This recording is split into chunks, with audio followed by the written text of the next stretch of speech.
Breaking news! Now I'm probably gonna make some of these segments short since there's no way this video stays up for 2 days due to all the stuff that I'm gonna show with the footage.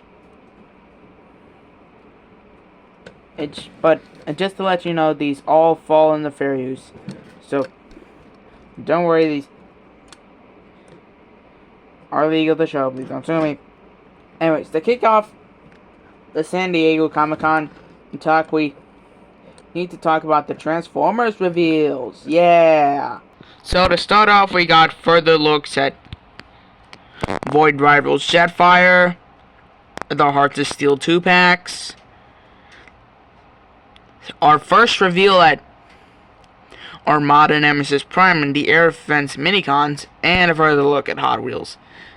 Those Twin Wheel and Bone Shaker.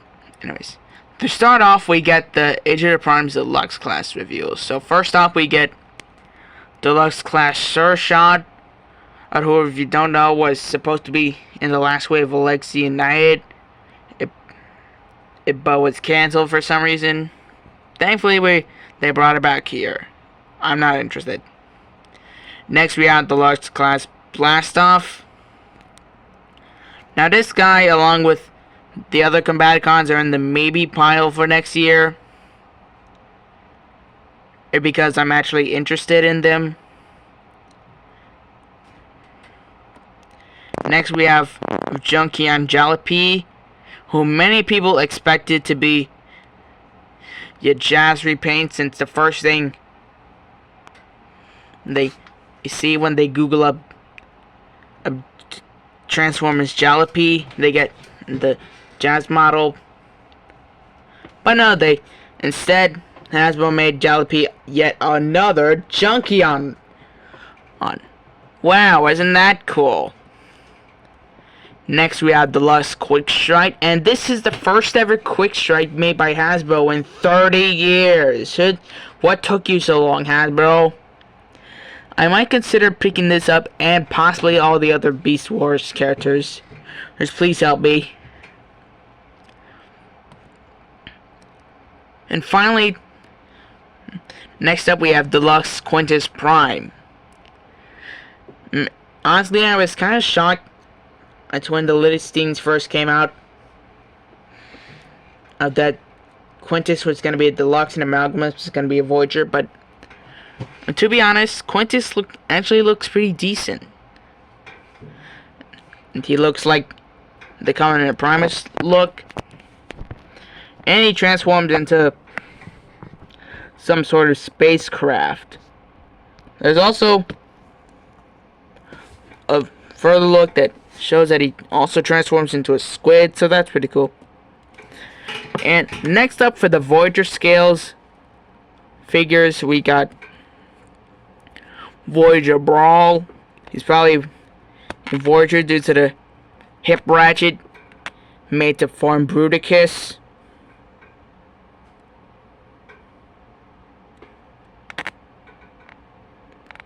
Is to make the ankle joint, because there's probably not going to be a leg skeleton for Brawl and Swindle, because they're Voyagers. Okay. Next up, we have Voyager Wreck-Gar, which is yet a Trashmaster retool. People are kind of trash talking this because it's not technically an animated Wreck-Gar, as just a Wreck-Gar, as it looks nothing like the original animated model, besides the head. But I'm actually kind of cool with this. Don't get me wrong, I still don't get the animated label on this. It says it just looks like a Wreck-Gar, but a trash can dispenser. But to be honest, I can't look. And next up is what I'm most hyped for: the Transformers Voyager class Amalgamus Prime. Yeah. He looks very, very cool. You can see how a Shockwave is a descendant of this guy. His accessories are his scythe and the T-Cog, which can form his eyeball. He transforms into this weird turret thingy, but as stated by the designers, there are much more you can do with this guy, as you can take off his arms and form completely new modes. But yeah, interesting. Next up, the later scale, which is the least interesting for me. Next up, we have Razor Claw, which is just a obscure repaint of Tigerhawk. I didn't really care for this guy, and I don't care, and I care even less for him. Next up, we have the Bee Convoy from Beast Wars Neo. I might actually pick this guy up, surprisingly, because I'm now interested in him.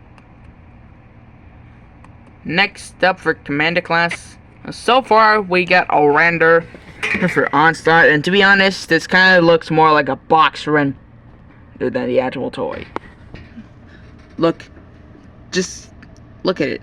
It has individual fingers, which might not happen. He has a wrist, his joint hinge, instead when most figures got a wrist swivel, and he has an American back, which he may or may not have. Again, like I said a couple seconds ago, this is more like a box render than an actual toy. So, the same subject to change, yeah, that might actually happen. Next up is the Studio Series line. So, first up is the Deluxe scale, where we get Deluxe Class Arachnid. Kind of like this figure so far. And then we have the Last Night Barricade, one of the characters I actually love, and so far he's not looking the best, but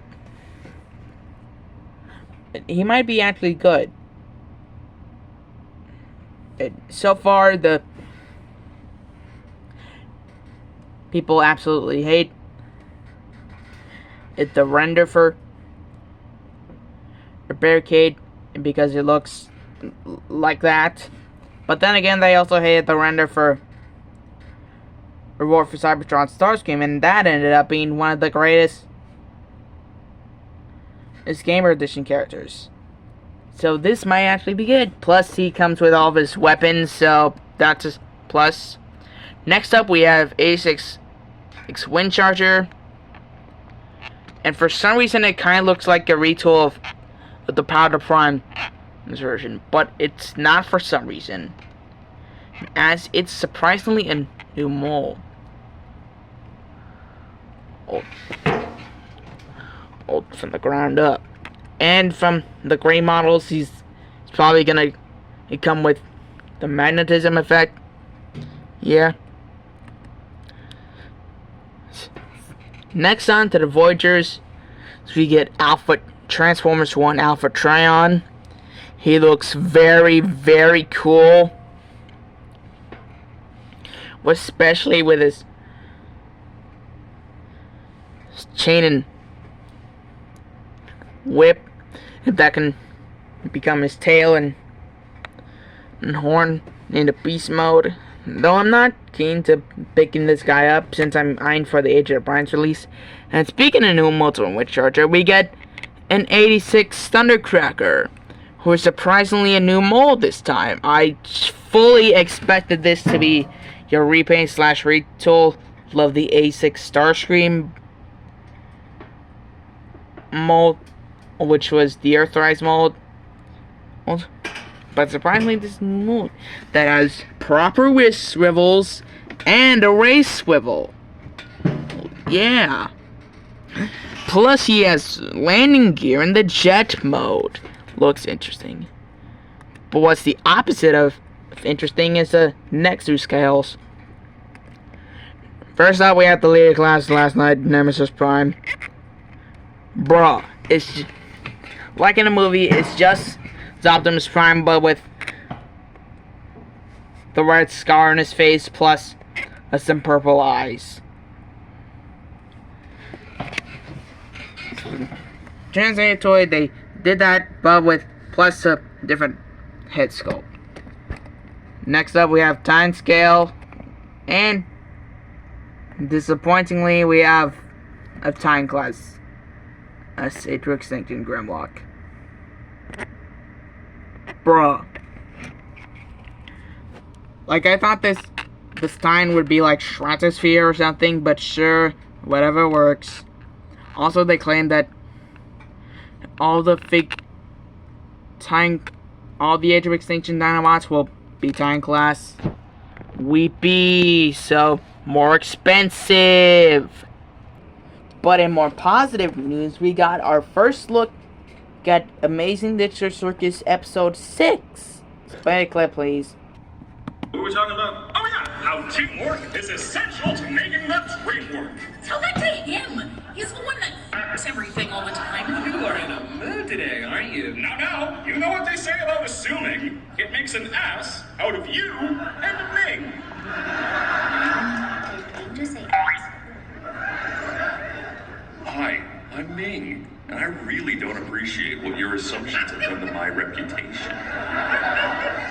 You made a whole guy for that? Whatever the case, it's evident now that there's quite a bit of tension between you all. So maybe what we actually need to do are trust exercises. I am not falling into Jax's arms, if that's what you mean. Don't worry, this will be a two-way trust exercise, where you'll each have to trust each other to not betray the other person. This is a private room where nobody can see or hear you once inside. And this is a loaded gun. So yeah, that's that. And I totally didn't expect Kane to swear for once. And voice actor may or may not be the Markiplier. And man, Goosework is actually getting the budget to hire actual YouTubers for once. It's first job the Honk for episode 5. Now will probably be Markiplier for episode 6. It's interesting. Also, there was a whole Coyote vs. Zack panel where they revealed the release date and all that. But I'm just too tired. Plus, this video is already getting long enough, so let's end it here. Okay. So, yeah, I hope you enjoyed all that, and stay tuned for the next episode of Breaking News!